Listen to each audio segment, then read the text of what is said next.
Now tuning in to Earbud Media. Audio for everyone.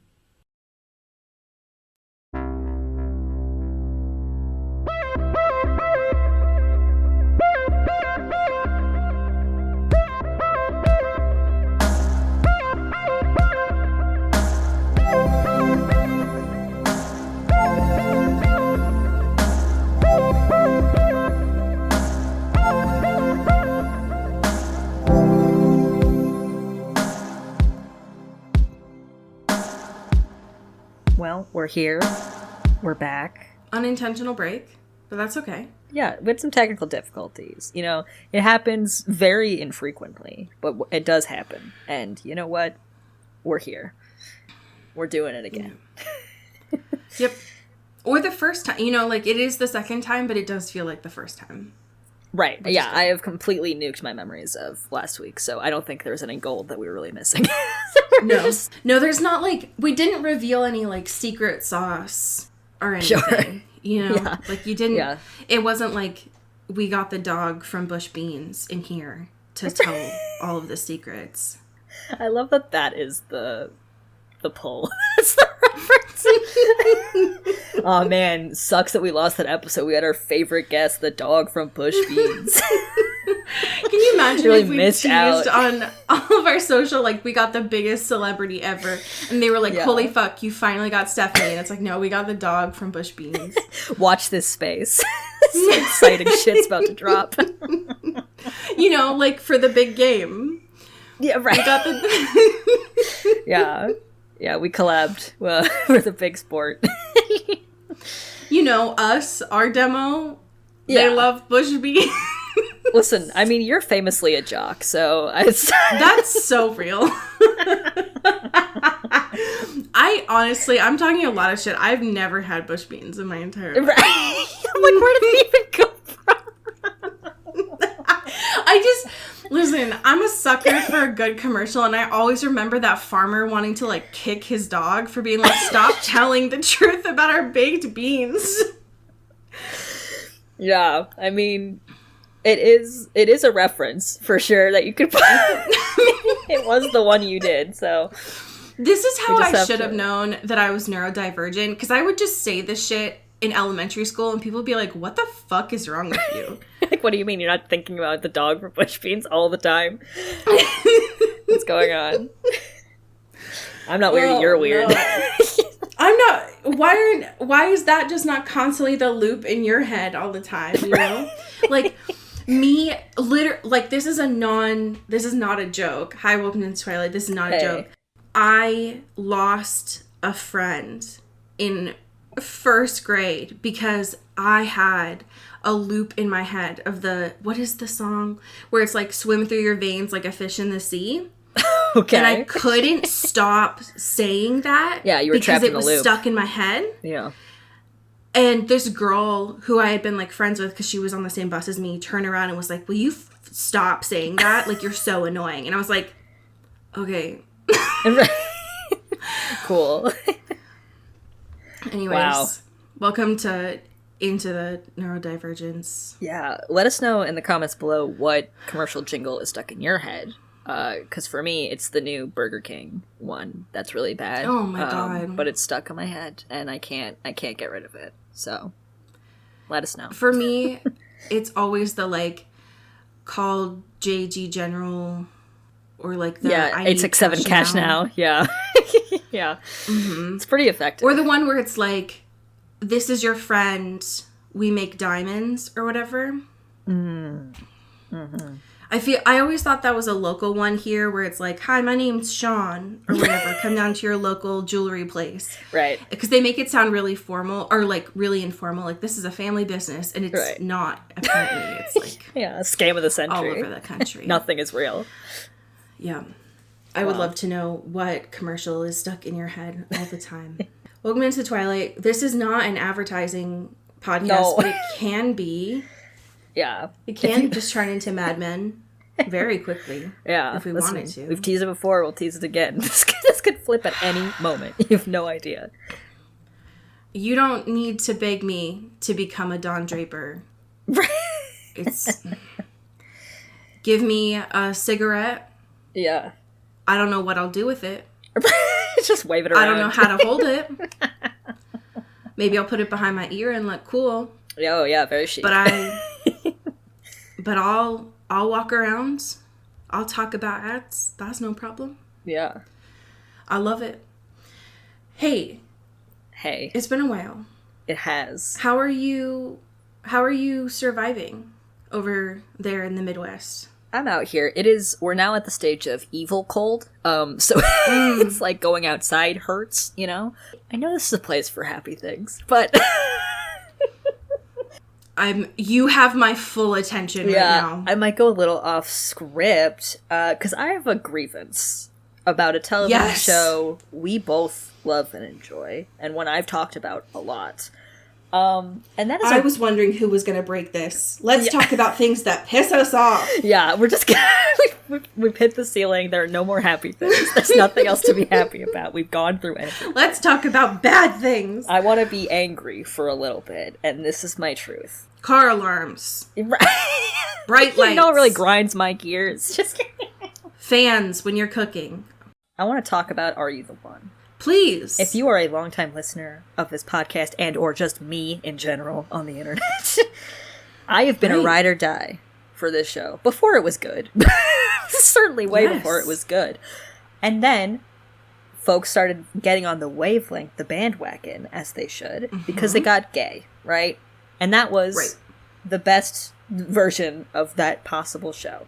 If you're unfamiliar, Are You the One? Traditionally was, 10 straight women and 10 straight men are all magically paired together, and they have to figure out who each one is by the end, and they get $1 million.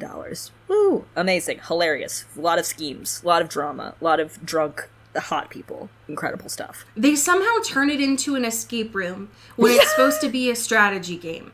Yeah, completely. And it was interesting in the gay season, because it was messy and dramatic, but also everyone was sexually fluid, and everyone was very hot and living for the drama, and it made the strategy of the game much harder and much more compelling. Agreed.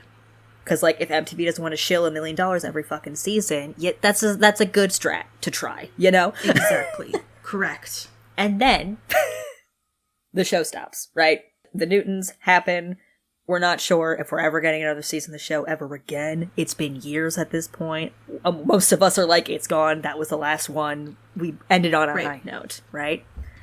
Right. And then I just get a fucking ad out of nowhere that's like, oh, hey, Are You the One? Is here. And I was like, excuse me? Excuse me? Where did that come from? And it bills itself, not gay, but as the world's first global matchmaking competition. Sorry. And first of all, that's just historically inaccurate. It's not even true. It's the last I remember, it was in Hawaii. Right. So, Yeah. And so the conceit of this new season, after almost 4 fucking years since the last season, was, we're just going to have people from a bunch of different countries, all assumed straight. The pairings are all straight. And then do it that way. And that's Are You the One? No.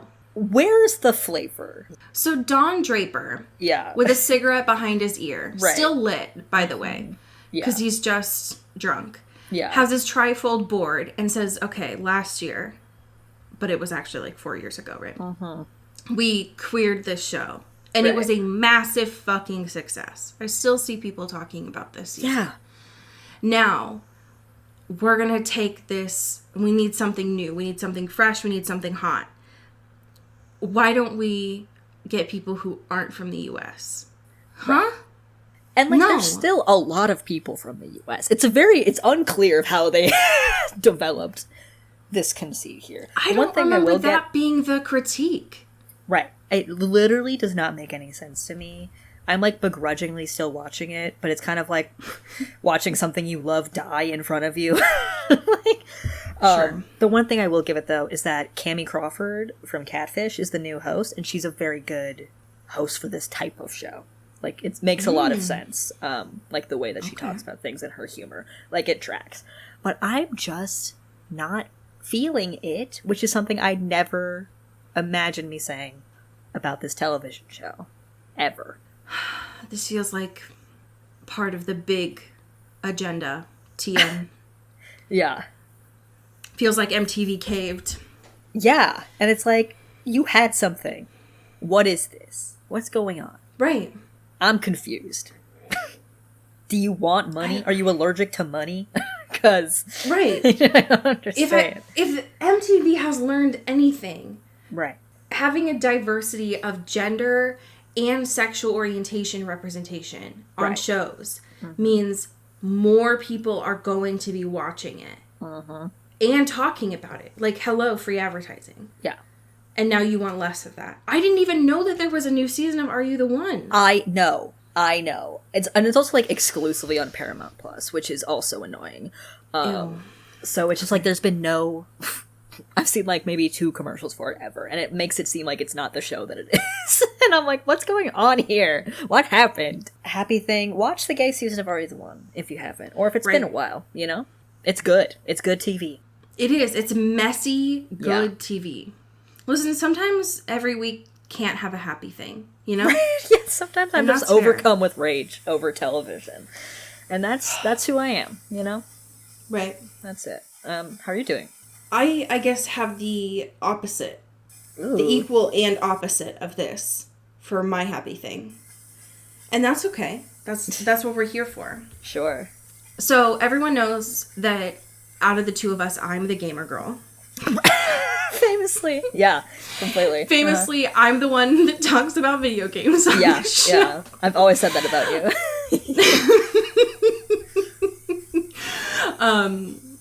Right. Yeah. So as I continue to play Civ as I have for the past decade and literally nothing else. Anyways, so my happy thing that I'm bringing this week is the Last of Us television show. Hell yeah. Specifically, episode 3. Have you been watching this television show? I have not. Okay, can I sell you on it? Absolutely, please. All right, so I watched someone play The Last of Us 2. Mm-hmm. So I'm familiar with this story. Like, sure. I know what happens in the first game. I know what happens in the second game. Like many people, yeah, video game adaptations, often through movies, suck shit. Yep. So, and especially since, like, the Uncharted, which is the same folks, right? Right. Also suck shit. I was like, I'm gonna go into this with pretty low expectations. Yeah. What interested me a lot is that this was going to be a television show, not a movie. So we get that slow burn. Yeah. Mm-hmm. Love that. Here's what I will say.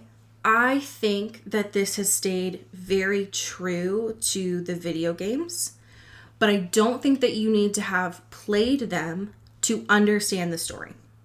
Yeah. Okay. And I don't know that that is always true with video game adaptations to media. Oftentimes it's very much like you need to, like they're always putting in like fucking deep cuts or whatever. This is The Last of Us it's not a zombie story. Like, it's very much so much more than that. Yeah. But especially at the start of it, that's what it is. Like, it's about a Newtons, right? Mm-hmm. Right. Which for me, I was like, I don't fucking want to watch this. Like, I don't have the bandwidth to do this.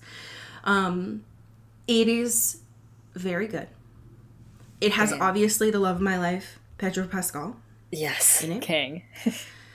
His casting is unreal. It hurts my heart that it was between him and Jensen Ackles. Oh my God. Joel, which, like, can you imagine? Yeah. Anyways, it's literally fine. Your multiverse of madness. Your it's two like boys. Choosing between the loves of my life. It's so hard. Anyways, one of the other characters in here is fucking the bad bitch from Mindhunter, Anna Torv. Ooh, yeah. She's so good in this. And then Bella Ramsey, who plays Ellie, I think she's new on the scene, but she's very good. Hell yeah. Anyways. So I don't think that you need to have played the video games to understand what's going on here. Yeah. There's that. So, episode 3. Damn. The main writers have said they're only going to take as much time as they need. They're not going to, like, make this, like, a 22-episode season just because they can, which I respect. Love that. I cried the entire time. This episode. Ugh. And the reason why is because it is implied in the game that Bill, who's this, like, Bill, is this, like, hard, fast, steady, masculine man, is partnered with Frank, who's, like, sunshine, flowers, love. And they essentially take what are a couple of interactions and they expand that into this episode. What hurts so much is that originally in the video game, this Newton starts in 2013 and they started it in 2003. No? Ooh. So, you know, like, we are in Desert Storm era. We do not have, this is not a safe time to be partnered, like, men loving men, right? Yeah, right. And these two find each other, I think, like, 4 or so years after the world, like, stops. After Bill already had, like, a bunker before all this went down. Like, that's the kind of dude he is, right? Yeah. And it just shows them getting a chance when, like, after the world has already ended, to be safe enough to live long, happy, healthy lives together. And that fucking broke me, dude. Yeah. Oh, God. Because thinking about, like, that is, one, that's rare to see on television, right? Yeah. And, I mean, it's, like, 2 white men, but also thinking about, like, the context of when this is, and also thinking about, like, this is the apocalypse. And so many people, this is when they are on edge and have no pleasures.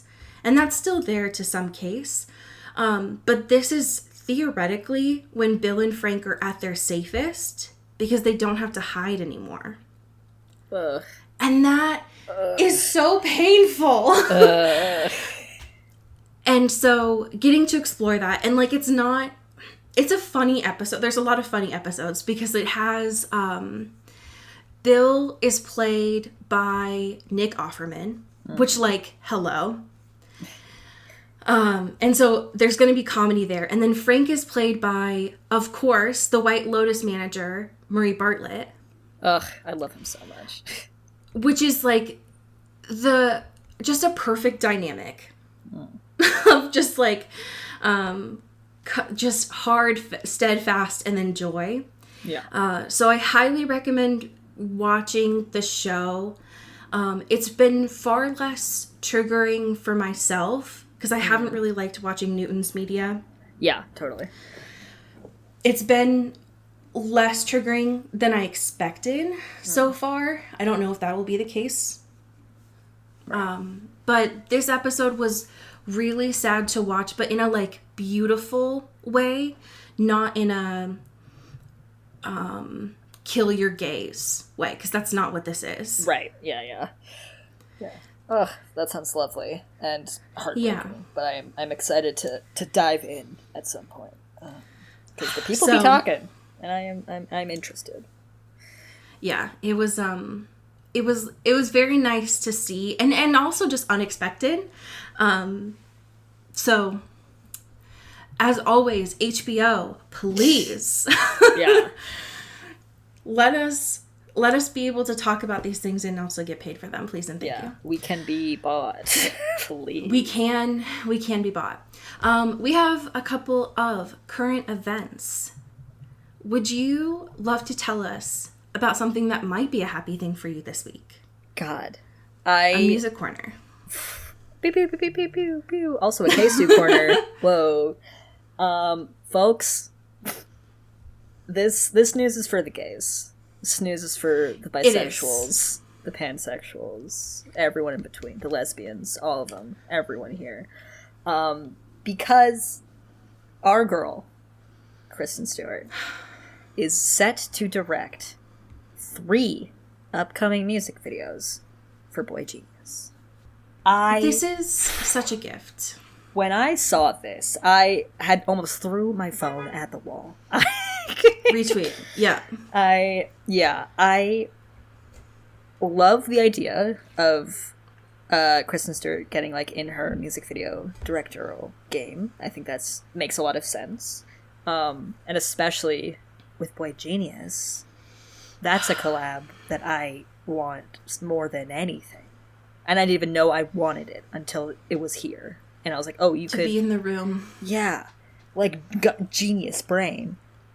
Honestly. Galaxy. Like, I can't. It feels... Good. Just hearing those words together of, like, K-Stu, direct, Boy Genius, it automatically evokes this idea of, like, a fun, collaborative, safe working environment. Yeah. And I want to be there. Yeah, let me in. Right, exactly. I'll do anything.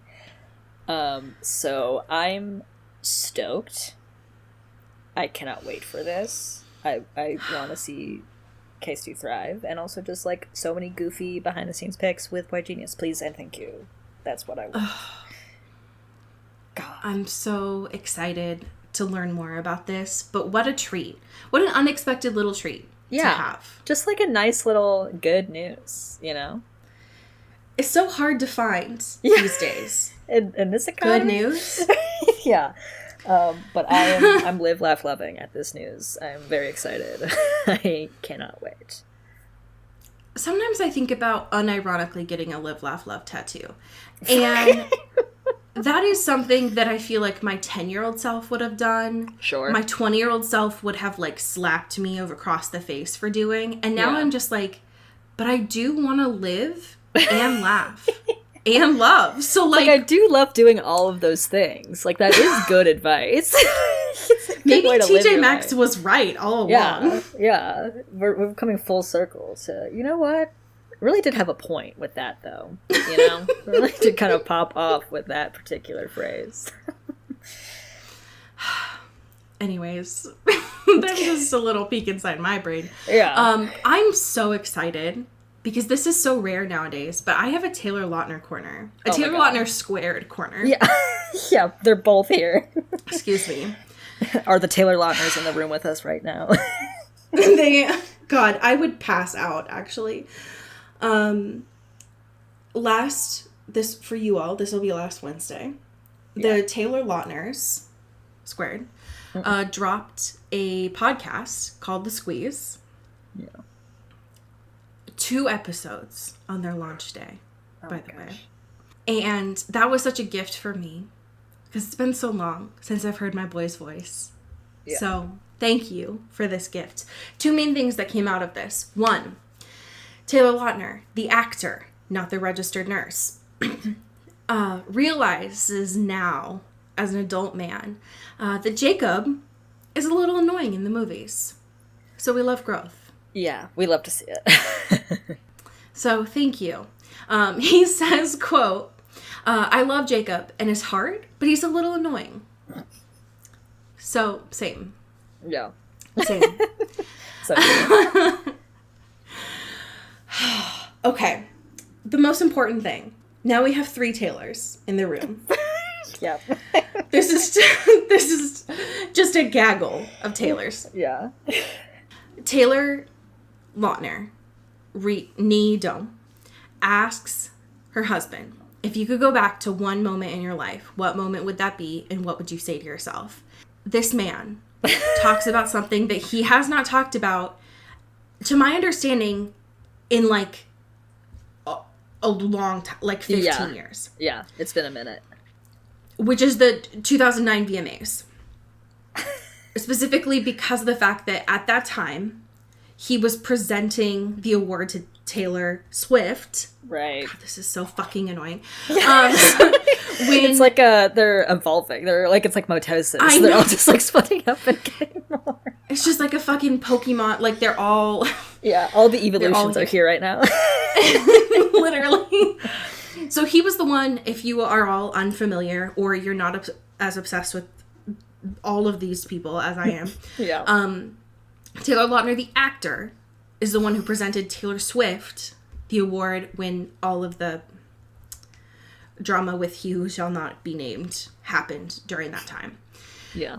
If you recall from that moment, Taylor Lautner, the actor, could not see. He was behind both of them when this happened. So he had assumed, and he explains this in the podcast, that he thought this was like a skit, that this had been practiced and rehearsed. Yeah. And it wasn't until Taylor Swift turned around back at him and he could see her face that he realized it hadn't been planned the whole time. Ugh. And that's so because, like, first of all, how would he know, right? Right. Yeah, totally.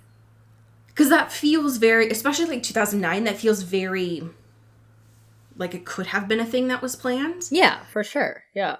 And what was he like? It wasn't very common at that time for a presenter to just step in and be like, no.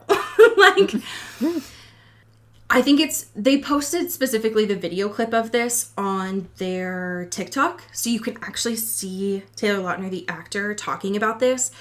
And I've never seen him, he's still emotional about this, which I wasn't expecting. Yeah. Homie is down bad. This also confirms that when Speak Now comes out, it's all good. He is the only good ex that Taylor Swift has had. So yeah. Thank you, Taylor Lautner, the actor, for confirming that. Anyways, I will continue to follow the squeeze and we'll be listening to it. So yeah, we absolutely love to see it.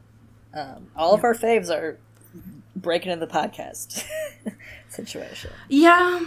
You know what? I can't say I'm surprised. No. Because to them, they think it's easy money because they have people that are doing all the hard stuff on the back end. Right, the labor. Yeah. Right, the labor. But, you know, once they realize that it's exhausting, they'll probably stop. Yeah. But hey, but we're for now, here. it's fun. Yeah. Okay. This is going to be a real fucking... Sometimes I pretend this is a hard... on a little previously on segment. This one's going to be a real fucking challenge because it's been about 2 weeks since I read this down. Whoops. Okay, so previously on chapters 11 and 12. They got back from Vegas. Lissa and Adrian not in trouble. The queen's like, you're great, you're perfect. Our hierarchy has no flaws in it. Yeah. Eddie not talking to Rose. Yeah, Rose incredibly down bad. Having a really Rose rough down bad? times. Yeah. They are in adult detention, which you might say, is that jail? No, they are doing community service through physical labor. No one's talking to Rose through dreams, in person. She's only doing physical labor. That's what you missed on Glee. Yeah. Oh. It's been a while. So, the last chapter ends with, essentially, Christian coming up to Lissa. Oh, yeah, the like, most important part. Hey, bestie. What if I come with you for your little birthday? Because I can teach you how to steak a strigoi. Right. Because Because Eddie finally opened his jaw.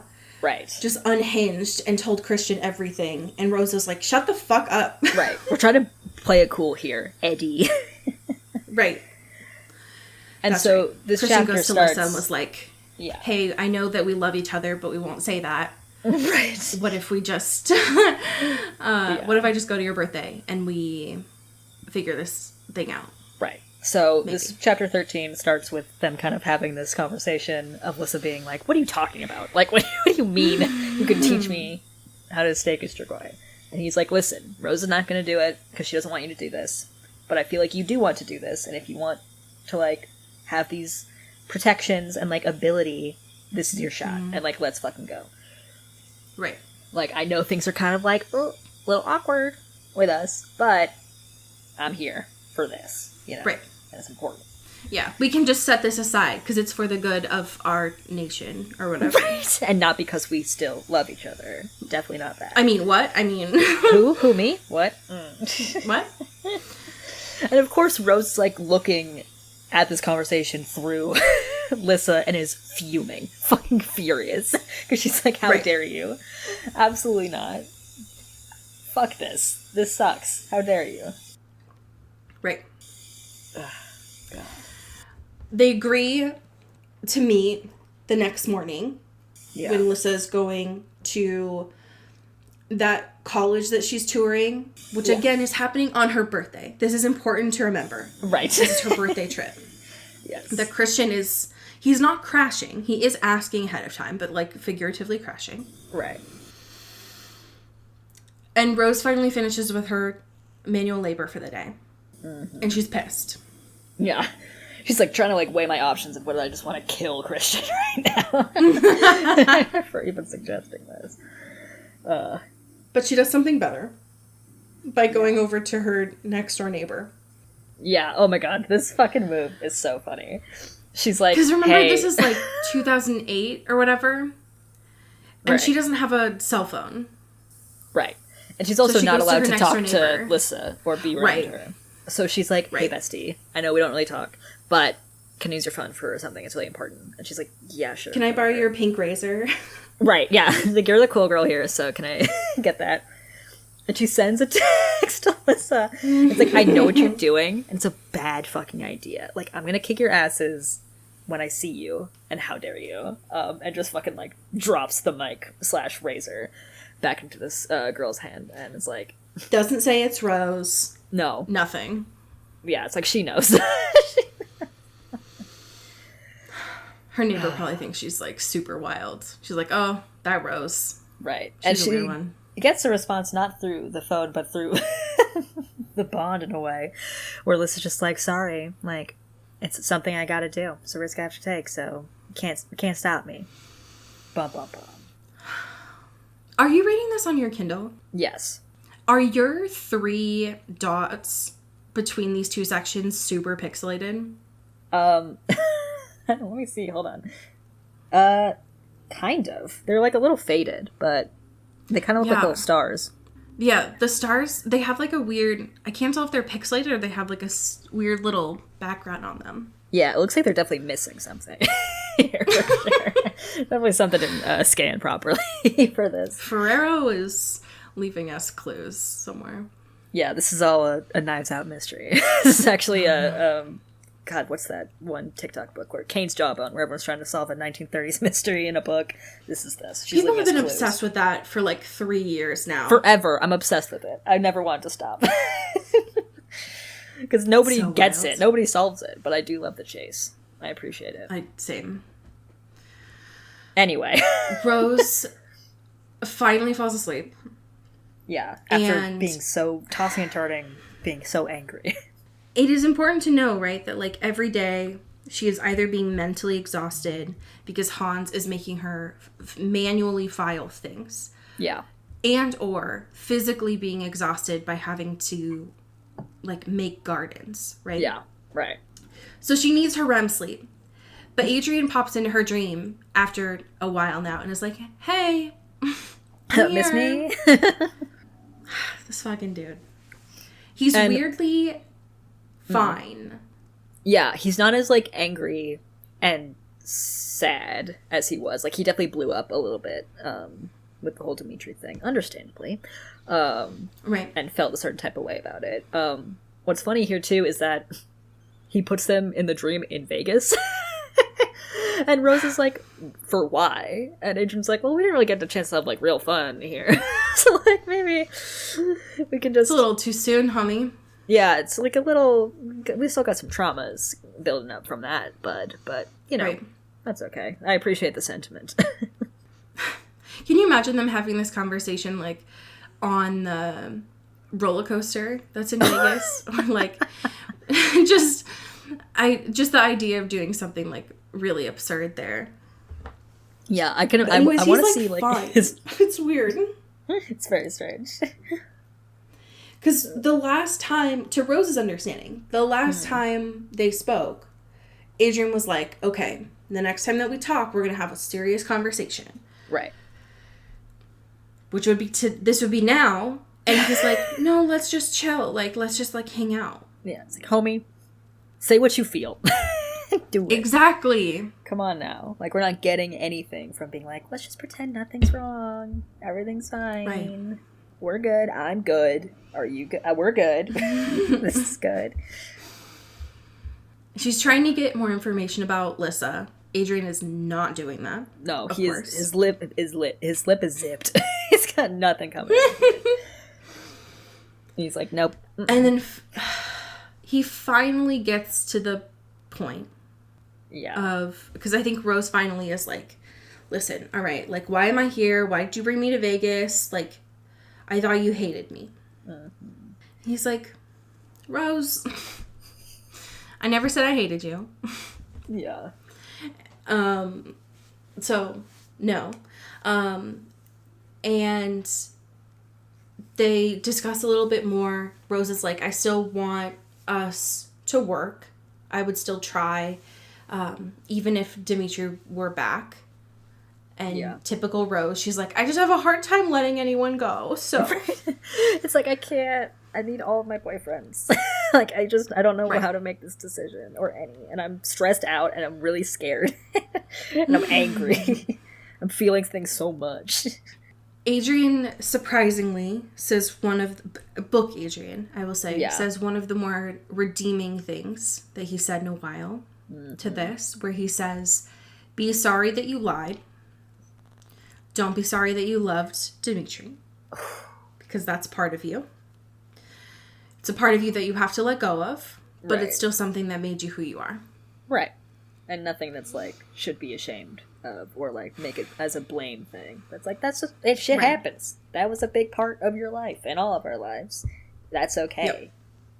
You don't have to like bury it in shame or whatever, which very, very nice, Adrian. Good boy. Yeah. Good boy. And Rose, doing her typical self, is like, this has been a lot of emotions. I don't want to sit in these feelings anymore. What if we make out instead? Yeah, what if we just do like a little smoochy smooch? I think that's enough feelings and talking for today. Yep. Kind of done a lot. I think we got our points across. Don't want to do anymore. I'm tired. She provides a really important question that I have never thought about, but I do think is important to consider, which is, if you have sex in a dream, have you had sex for real life? Right. That's a great question. Does it like, if you die in the game, do you die for real? Like, right. You have sex in a dream. Did you really have sex? I mean, who can say? I don't know how the dream laws work. Right. That's not my jurisdiction. Who's dream god? You know? What do they have to say about it? Who makes the rules? She unfortunately does not get to find out. No. Because thankfully Adrian does let her get back to, like, sleeping. Which actual is the rest. Part.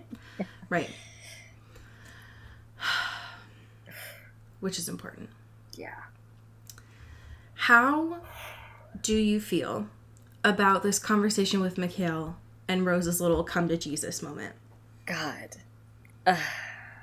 This relationship with Mikhail is very interesting. Like, obviously they had that little moment where it's like, we both want to believe in something that's impossible, you know? And now they're kind of in, like, the same situation of paperwork. Right. And stuff like that. And it makes more sense now why the television show made it seem like Rose and Mikhail had such a deep connection. Yeah, right. It totally Because I was does. like, why the fuck? Like, we don't even know him yet. Right. Like, who the fuck is this guy? Right. Yeah. And now, having the context of some of these experiences, it makes more sense why Rose would have been more down bad Right. with him turning. Yeah, completely. So Mikhail obviously trying to get the gossip here. And it's like, did it work? Did y'all do it? Does it work? And Rose is like, I mean, it's a hard question to answer. Like, we have info. We're not sure if it will work, but we do have like a lead, and that's more than we've had before. And Mikhail is obviously like, holy shit. Like, what? That's wild. And there's obviously still this like pain of like, can this actually happen? And like, yeah, if there's a chance, right? And that's like a core part of his like, you know, love for this sort of idea. He's the closest that I can make a comparison to with Mikhail at this moment, and it's not exactly one-to-one, is... Wow. His name just, like, completely went out of my head, and that's so rude. Is fucking Finnick. Oh, sure. From like, I feel not exactly, right? Like, there's not the charisma, right, of, like, being out in the public, but I feel some of what Ferrero is trying to get at with all of these conversations about Sonia and this, like, yearning reminds me a lot of that dynamic. Yeah, between completely. Finnick and Annie. And, like, Rose makes a really good point, too, of, like, watching his facial expressions and being like, this would be a lot harder, or a lot easier for me to take him looking like this, or it would have been easier for him to take it as well, if it was all just, like, fake, or, like, a rumor, right? But the fact that there's, like, we're in that Schrodinger's cat, like, mystery gray space of, like, it could be, but we don't know for sure, is, like, even worse than it just fully getting the confirmation that it doesn't work. Ugh. It sucks so bad. Yeah. Especially when he finally says the hard part out loud, which is that he says, I hope that your punishment ends soon and it doesn't affect anything. Right. And Rose, being Rose, is like, what are you talking about? I'm going to be out here like a week or something. There's no way he's going to make me do this forever. You know, like, I've done wild stuff in my days. And then kind of stops herself and realizes that, like, oh, Mikhail's here for a reason. You know? Like, and it has been for a hot minute. Up until this moment, she has been under the impression that Hans has been bluffing with the idea of a desk job. Yeah. And yet, here's Mikhail, who did not the exact same things as Rose, but who disobeyed orders and now has been stuck at a desk job. She's like, well, fuck. Yeah. Uh-oh. That can never happen to me because I'm the greatest warrior that's ever lived. Uh-oh. Instead of answering her question of, is that why you work down here in the vaults now? Mikhail, who I'm completely endeared to now, looks down at Rose, looks at her stacks of paper, and says, F comes before L. And then he turns and walks away. I love him. I love him so much. He gives you just enough. That's such a surprise. I was not expecting to be endeared to him. Right. Yeah. I'm a big fan. I'm a big fan of Mikhail. Can you tell me more about the shenanigans happening with Lissa and Christian at this campus? They are at Lehigh. They are ready to party. They're ready to go. They're at like a hotel near the university. Christian didn't realize that Lissa was going to do all of those, like on TikTok, the Alabama Bama Rush thing. Yeah, she's pre-rushing for every sorority. We also have Lissa's new quote-unquote guardians, Serena and Grant. Our NPCs. Yes, our NPCs. As well as a few others that Tatiana just kind of like threw at them for max protection or whatever. Yeah. Oh, God. So they're in a Hilton. Yeah. Maybe a Marriott Inns and Suites. Sure. And Lissa's like hanging up her clothes, right? And they get a knock on the door. It's Christian, Ovs. Yeah. It's like, hey. Yeah. Hey, girl. Hey, bestie. When Lissa finally looks at Serena. It was like, would you mind leaving us alone for a little bit? And naturally, Serena pulls out a condom. Right, yeah, it's like y'all, you two have fun. You kids have fun. Right. Like, holler if you need anything. I'm here. Right. And of course, it's like, no, wait. It's not. We just need to talk, okay? That's not that. Exactly. We're not this. In truth, they're fighting. They're gonna fight. Yep. They're gonna practice fight. Though it would be hilarious if they had scheduled a duel. Yeah, they each took 12 paces to each side of the hotel room. They're drawing their pistols. So Serena and Grant are in this, because Lissa has like a suite, right? So Serena and Grant are like in this living room.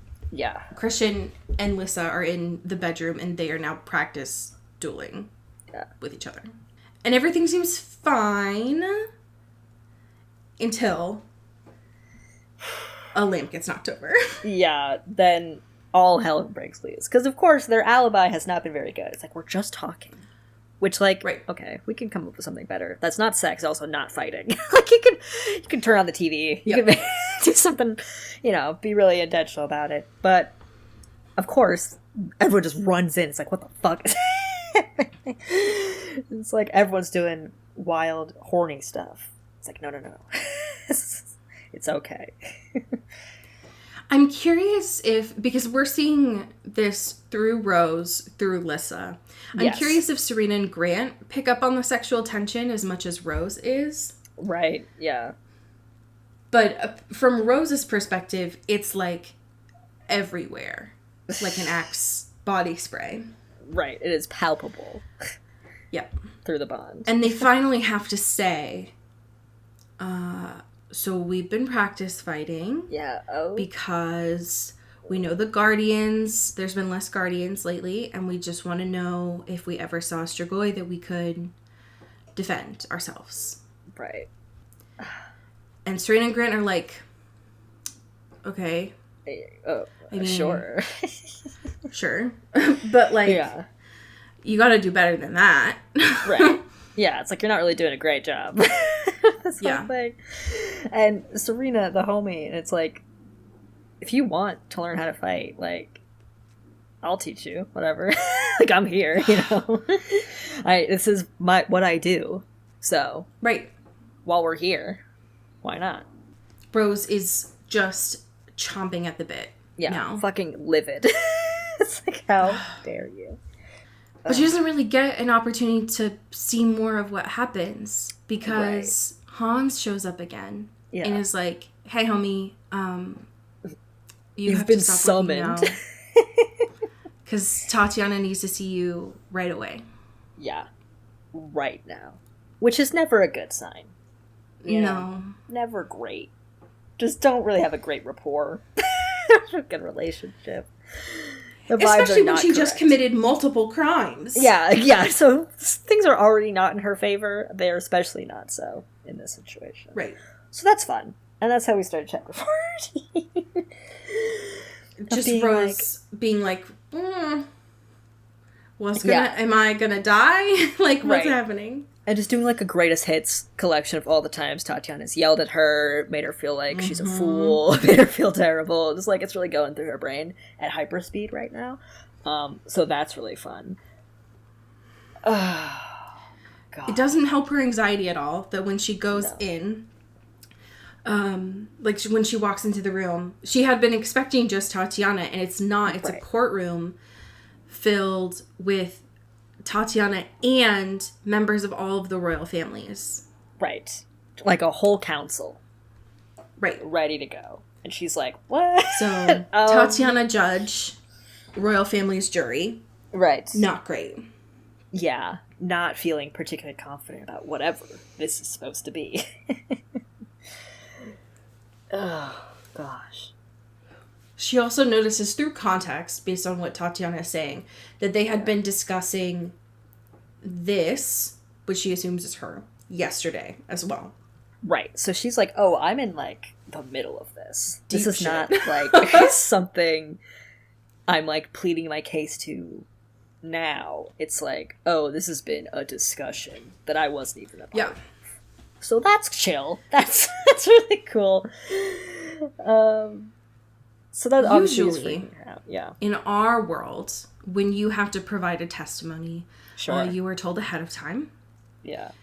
And there's a certain, I would say, unspoken expectation of what you wear to a courtroom. Because none of that has happened for Rose. Yeah. She is in jeans and a t-shirt because she's been doing manual labor. Right. And not her guardian outfit.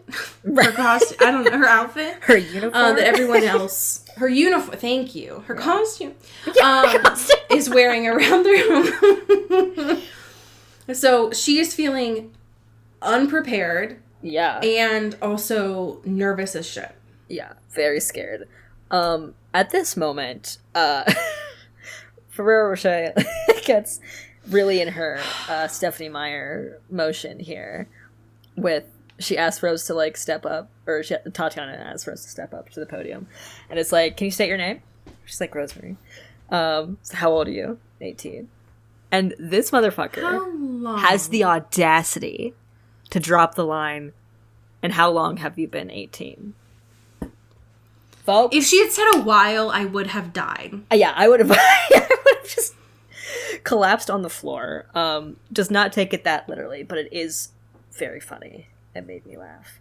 I mean, technically a few months is a while, so... Right. Maybe her editor was like, we can't... Yeah, like, legally we can't do that. And so, you know, we start having conversations about why the fuck Rose is here, and Tatiana's like, do you know, at that, can you, like, tell us about the time you, like, withdrew from the academy, like, around that time? And Rose is like, what?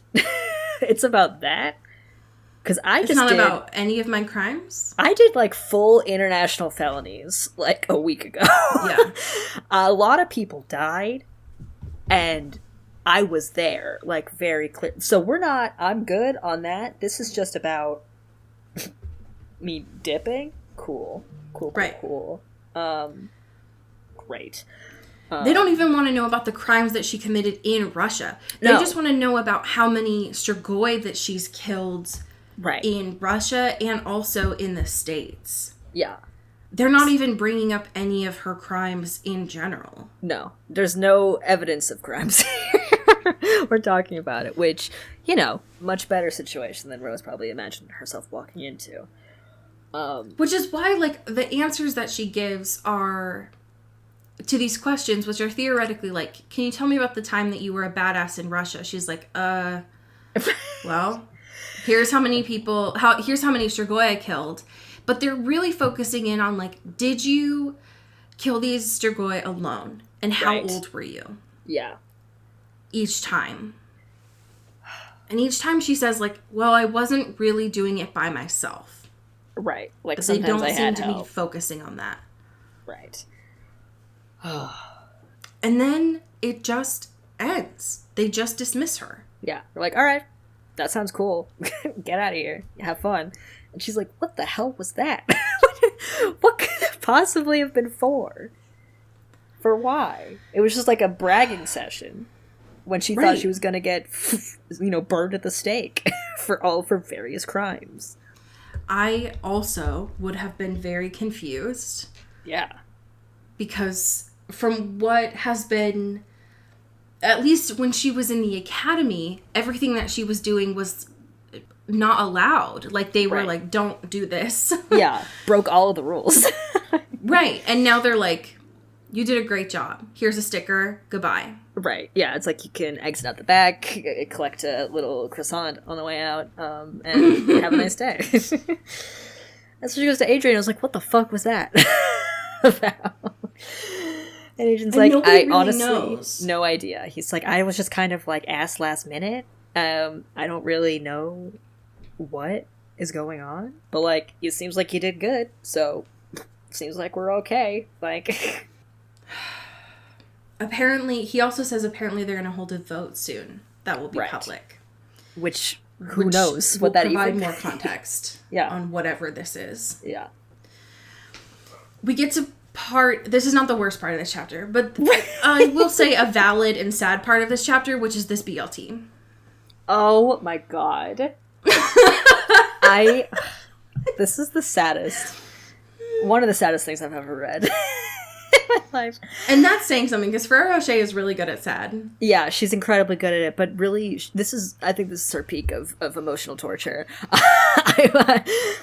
So after that, Rose is like, okay, I'm fucking starving. Let's go get some food before I have to, like, go back to working or whatever. Or, like, I don't even know if I'm working because I had to dip early. So, like, I'm just gonna treat myself a little Technically, Hans didn't say anything about coming back. Right, He just said you were summoned by the queen. Right. So we're working on the idea that she just has a day off or something, or at least a break, you know? Yeah. So she's like, cool. Want to get a sandwich, get a nice BLT. Incredibly exciting. Hang out with my boy. Hang out with my boy. Just like a nice little lunch date. Very cute. Right. And then, Hans. It's like, where the fuck have you been? Get back to work. You have things to do. And Rose is just like holding, like literally about to take a bite, holding it in front of her lips, looking at him. And it's like, can I eat the sandwich? I just got the sandwich and I'm really excited about it. And he's like, if you can eat it on the walk there, then you can eat it. But there's no breaks. You're not having a day off. Like, we're getting back to work. And she's like, and Rosemary, challenge accepted Hathaway. Right. Says bet. Yeah. It's like, absolutely. You think I'm just going to say no to this BLT? Who do you think I am? Okay. That I didn't pay for, that my rich boyfriend paid for. Right, 100% exactly. I'm going to eat this. Yeah. I'm going to get his money's worth. Shove this BLT. Exactly. And she fucking speed runs with this BLT like shoved in her maw. Just like going in. And you does know. Yeah. You know that was on really crusty bread. And she didn't have anything to drink it with. No. You know that there's crumbs everywhere. She's not getting the full experience. It's just, it makes me so mad at Hans. Because BLTs are meant to be eaten sitting down. Yeah. BLTs are sacred. Okay? Like, you can't just rush that. You also can't make that in the worst possible eating position. I think that's unfair and cruel to the nature of the sandwich. Put some respect. An injustice. Yeah, it's fucked up. Maybe you should have been in court, Hans, for your crimes against sandwiches. Ever thought about that? Fucking Hans. Pisses me off. I feel so bad for that BLT. I know. It deserved a better experience. Yeah, it deserved time to shine. Right, exactly. Anyways, so the actual saddest part of this chapter.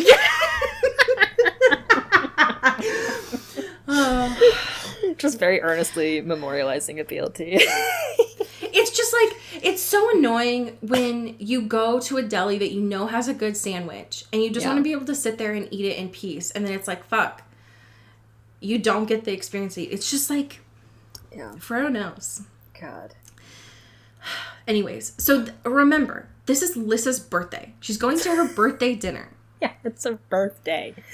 It's her birthday. Okay? They just had a tour. She just did her Bama Rush. Right. It was great.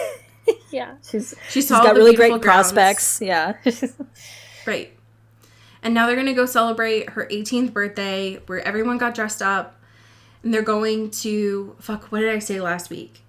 The Spaghetti Factory? Was that what it was? Probably. Okay. They're going to the Spaghetti Factory, right? Sure. And that's why Rose is so jealous, right? She's like, I felt a pang of jealousy. Because if you don't get invited, you know, like, there's like 8 people there. It's going to be a whole wait. It's just like a whole thing. Yeah. So, before they even get there, right? We have this pillow scene. How did you feel about this pillow scene? Ugh. At the Marriott Inns and I Suites. know. They're ripping up all of these pillows. They're just, like, going absolutely ham. As, like, a sort of, like, defense. A little, but not just defense, but, like, knowing how to, like, actually stake something, right? Like, because clearly their precision is not really there. And it's also, like, the force needs to be a certain level. So, genius idea, hold up little pillows to, like, shield your own self, but, like, get the fluid motion of it. Because Christian finally says it after a while. Like, he says it, he's like, how do you stake a Strigoi? Right. And Serena and Grant laugh at them, and they're like, you couldn't do that. Right. Yeah. It's very, like, competitive. We're like, okay, well, I'll show you. Right. Let's try it, okay? And it's very cute. They're trying their best and their hardest. Right. And unfortunately, Christian and Lissa did not realize that it's actually harder. It's really hard. Someone, a pretend pillow, right? A person, than they had realized. Yeah. So, a lot of humbling moments in these trainings. But they're making progress. They're at least trying. They are. You know? Yeah, by the time that, like, Priscilla had called them and they were like, our little buzzer from the old spaghetti factory is buzzed, we're ready. Yeah. We can go. That, like, all the pillows in their suite were destroyed. Yeah, it's just a bunch of, like, feathers everywhere. Like a beautiful scene. Beautiful sleepover, like, pillow fight scene. It's incredible. Right. An asthmatic nightmare. Yes, completely. So, Lissa's 18th birthday dinner at the spaghetti factory, right? Yes. Everything's great. It's perfect. Christian's there. She's trying not to be, like, excited about that or whatever. Yeah. There are a lot of them.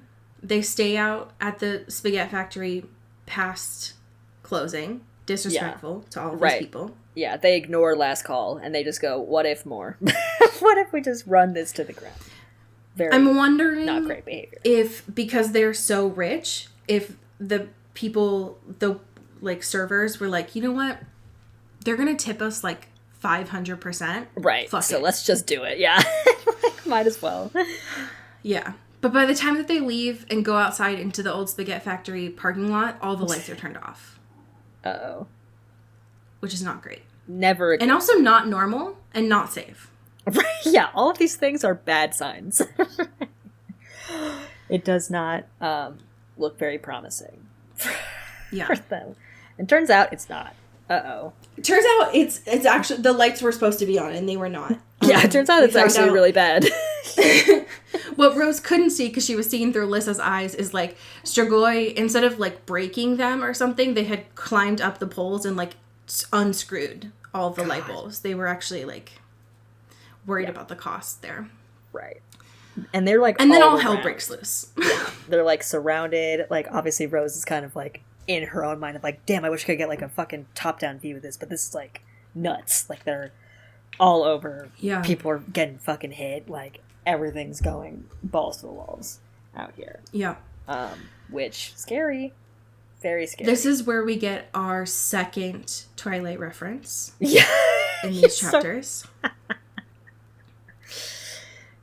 Where Lissa, because we're seeing this through Lissa's eyes, right? So, like, we didn't even get Rose's, like, spidey sense that the Strigoi were there. Right, yeah. But Lissa notices Christian putting his arm around her, and he, like, presses her against an SUV and shields her with her own body. Which, like, hello? I see you, Ferro. I see you. What you're doing. Oh. Had just watched, probably, Twilight coming out at this time. Right. And this fight is not good. They're all losing. They're losing the Strigoi are doing incredibly so. Like, they are incredibly outnumbered. You know, they're trying to put up a fight, but they are just dying left and right from the Strigoi. So, not great, Bob. Not good. No, we're not doing great. It looks like all of the Strigoi, or all of the Guardians have been killed, including Serena, but we find out later Serena has not. Yeah. Like, it looks like she might have just been, like, knocked out really bad. Yeah. Anyways, Lissa is like, well, this is it. Yeah. Time to pack it 18 up. is 18's it for me, homie. Yeah, we've reached the end. Right. It. And who else does come just sauntering in, strolling up to them, a little giddy smile on his face, and fucking Dimitri. Because he thought he got the group text and he thought it said Applebee's. Right. He's pissed. Yeah, he's like, y'all didn't wait for me? I was out there getting $1 marks and nobody's about to tell me. It's fucked up. You know, the bartender was so scared because she's like, who the fuck is this dude in a cowboy duster? Like, yeah, the vibe is very unsettling. This fucking dude, again, Christian trying to cause immediately havoc. has his fireballs and is like, I'm gonna kill Dimitri. I don't give a fuck. Right, this is the time. Let's go. Right. Dimitri says, no, sir. Yeah, that's funny. Put it out. Yeah. Yeah. Put it out or Lissa's gone, girl. Yeah. Lissa's very aware at this point of like, Dimitri's gonna kill us anyways. It doesn't matter. Right. And Dimitri's like, actually, I do want you alive. It'd actually be really cool and sick and slay if you were alive. Because you're perfect bait for Rose. Bum, bum, bum. This fucking dude. This dude. The audacity of this man. This...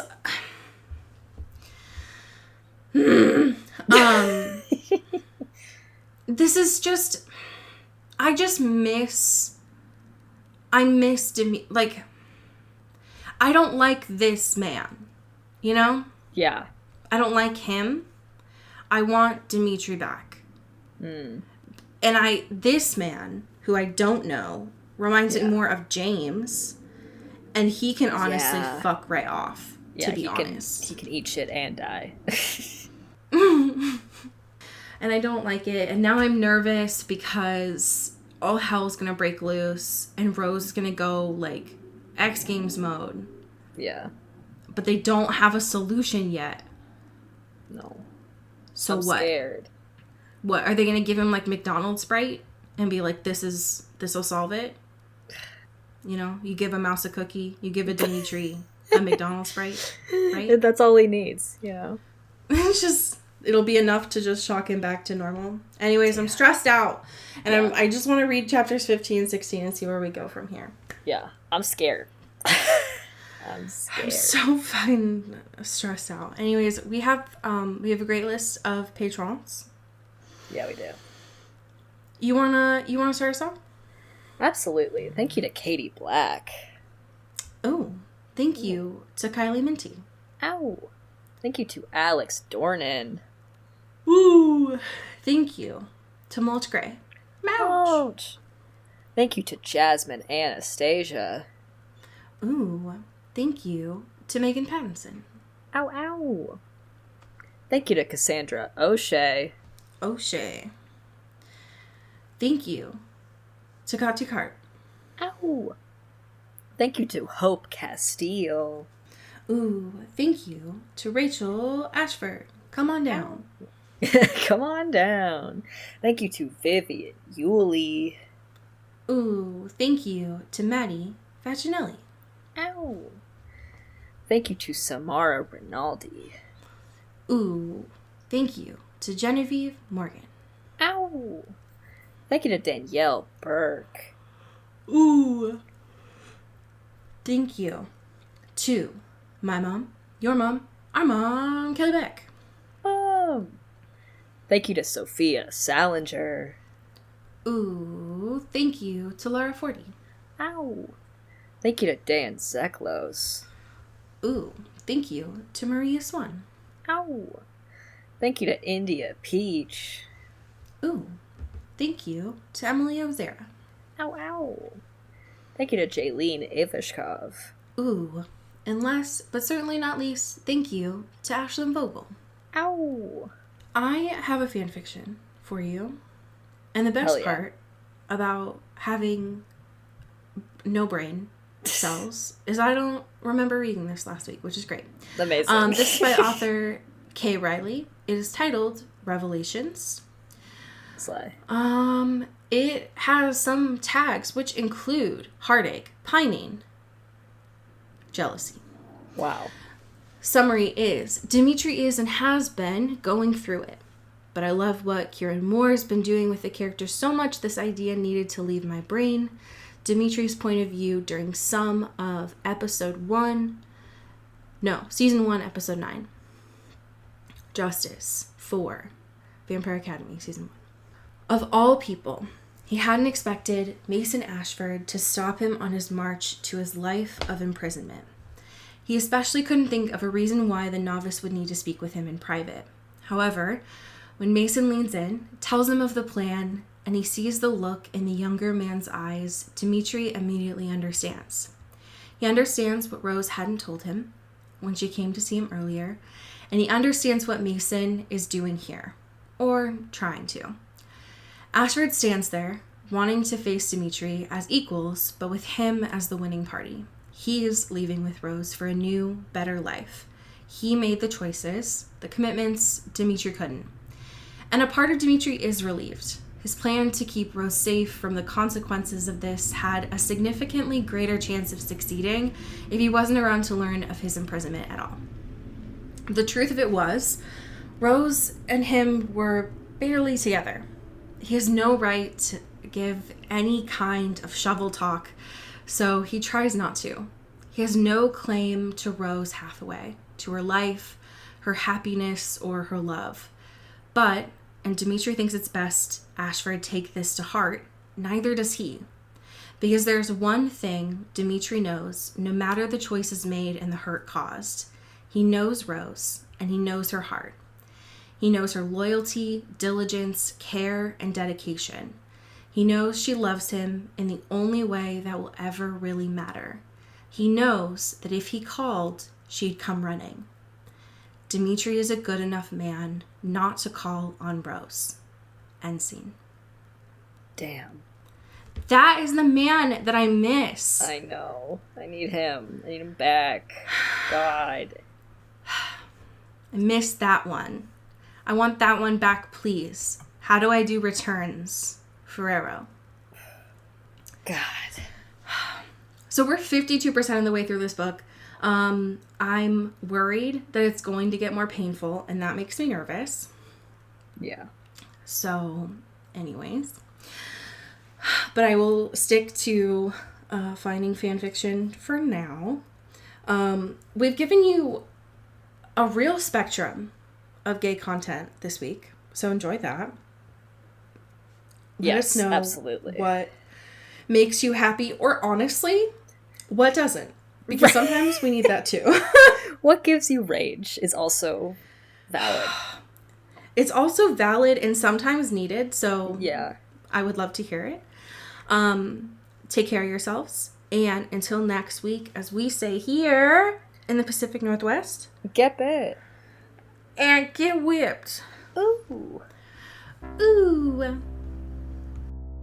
Into the Twilight is an Earbud Media production. You can follow us on Twitter at Into the Twilight or on TikTok at Into the Twilight Show. You can find me at Cody Corral on Twitter and Allie at Alexandria Does. And you can support us on Patreon at patreon.com/Into the Twilight. We have merch, so much stuff. All those links are in the episode description. And make sure to rate and review us on your favorite podcast hosting platform. It really helps the show. Thanks. Bye.